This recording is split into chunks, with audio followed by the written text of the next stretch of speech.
Assalamualaikum warahmatullahi wabarakatuh. Halo guys, kembali lagi bersama saya Ali Wafa di channel saya Ali Wafa TV.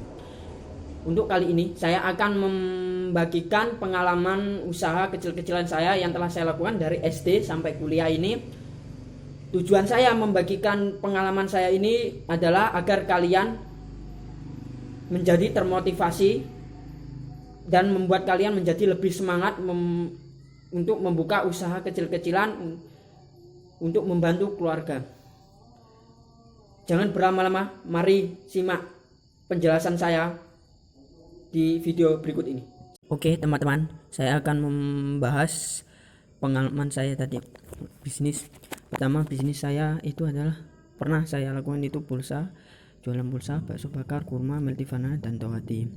Nah, di sini adalah mata kuliah kewirausahaan kelas A, kehutanan, mata kuliah wajib ya, status mata kuliah wajib kehutanan angkatan 2018. Nah, ini mata kuliah ini dengan 3 SKS, 2 SKS kuliah dan 1 SKS praktikum. Dosennya yaitu Dr. Hajah Bainah Sari Dewi Esud MP IPM, Bu Susni Herwanti Esud MP, Bu Rusita Esud MP.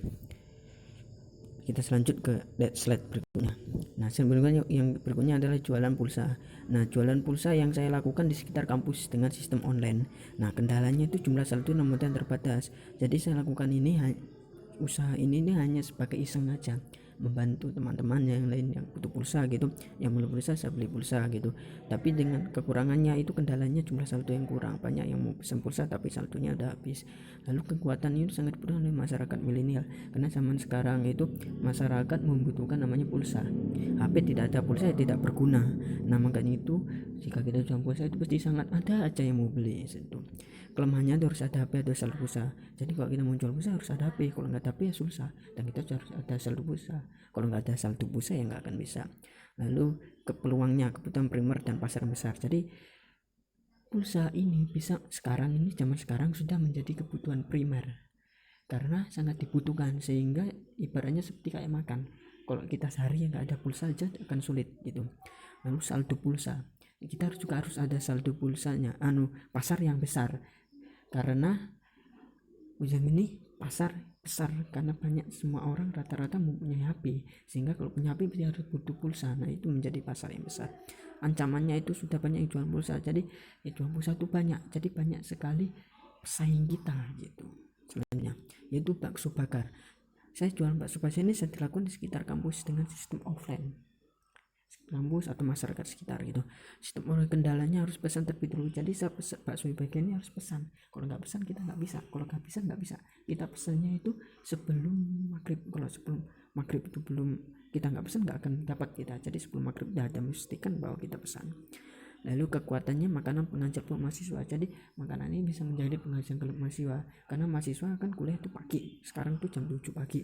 Jadi itu dia belum sempat makan. Nah, saya jualan itu menjadi kelas, jadi makanan untuk ganjil perut lah.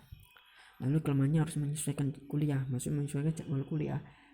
Kalau kuliah nggak ada kuliah libur ya nggak akan bisa kita jualan seperti itu. Kelemahannya lalu pulang mahasiswa butuh makan, mahasiswa itu butuh makan. Dan kenapa kepulangnya mahasiswa butuh makan? Ini ada sebagai makanan, sebagai pokok primer. Jadi mahasiswa itu butuh makanan, bukan hanya mahasiswa aja, manusia lah butuh makanan. Jadi ini pasti makanan ini pasti laku seperti itu. Lalu ancaman itu libur kuliah. Kalau kita libur kuliah sekarang kuliah online, sehingga kita tidak bisa jualan seperti itu. Kurma, jualan kurma saya lakukan di sekitar kampus dengan sistem offline dan pada bulan Ramadan. Nah, kendalanya harus pesan jauh hari kepada distributor. Nah, pada saat 1 bulan sebelum Ramadan kita harus pesan. Kalau nggak pesan kita nggak dapat kurmanya. Langsung makanannya buka puasa, makan buka puasa. Jadi kurma ini sebagai identik untuk berbuka puasa gitu pada saat bulan Ramadan. Kelemahannya hanya di bulan Ramadan. Iya, hanya bulan Ramadan.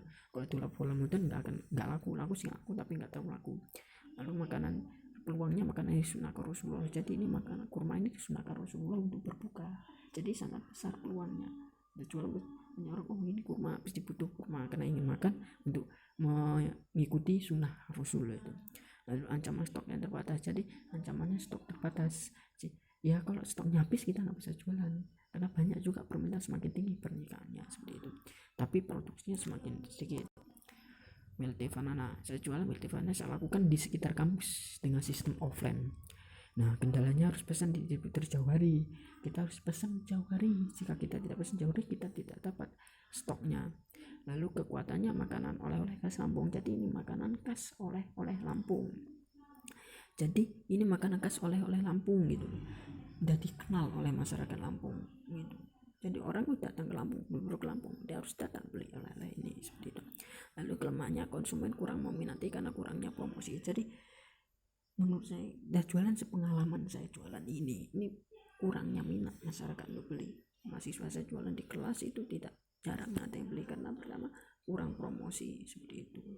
Lalu yang dua, peluang kemasannya itu peluang kemasan dan rasa yang unik. Jadi kemasannya unik, rasanya unik, padahal hanya keripik tapi itu unik rasanya. Jadi itu bisa menarik para konsumen untuk beli.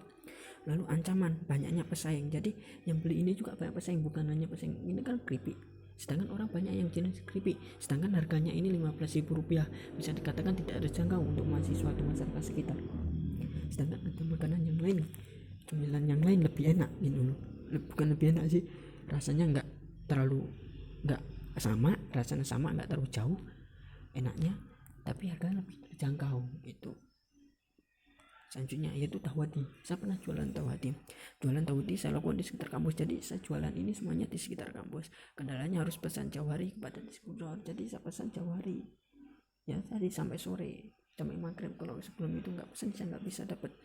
Lalu kekuatan jarang yang menjual. Kekuatan itu jarang menjual. Ini tahu hati ini unik. Tahu biasanya tahu kan isi tahu bunting ya kan. Ini seperti tahu bunting isinya biasanya sayuran. Ini ada hatinya. Jadi unik kan. Ini unik, jadi menjadi kelebihannya sendiri.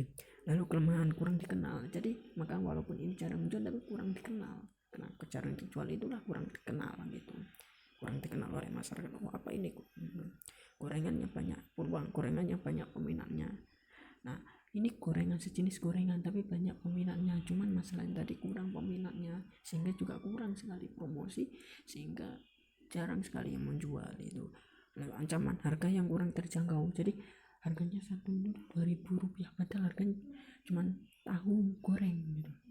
Jadi kurang sekali minat karena harganya kurang terjangkau, sehingga mahasiswa yang saya jual di kelas kurang minat, bahkan habis, nggak pernah habis gitu, nggak pernah habis saya jual, jarang sekali habis, ada yang sisa aja pasti sisa.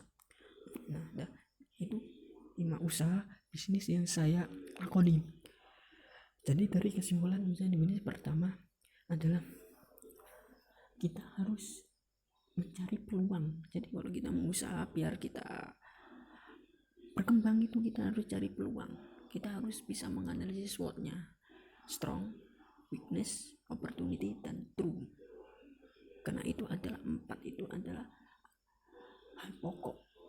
Jika tidak ya itu akan sulit kita. Jadi jika kita memenuhi keempat ini suatu produk yang kita jual, kita bisa melakukan strategi seperti itu. Lalu untuk triknya bagaimana biar usaha kita maju, pertama kita niatnya kita sungguh-sungguh lama. Yang kedua kita harus kreatif, yang kita pintar buka peluang gitu. Yang keempat jangan malu, kelima jangan pantang menyerah gitu. Ya itulah. Dah, terima kasih. Bagaimana guys, apakah kalian berminat membuka usaha seperti saya? Jika berminat, lakukanlah dengan niat, karena sesuatu yang kalian lakukan dengan tanpa niat tidak akan berhasil. Semoga apa yang saya share ini dapat bermanfaat bagi kalian semua. Jangan lupa like, comment, and subscribe agar saya tetap semangat membuat konten-konten yang kreatif bagi kalian semua. Terima kasih. Wassalamualaikum warahmatullahi wabarakatuh.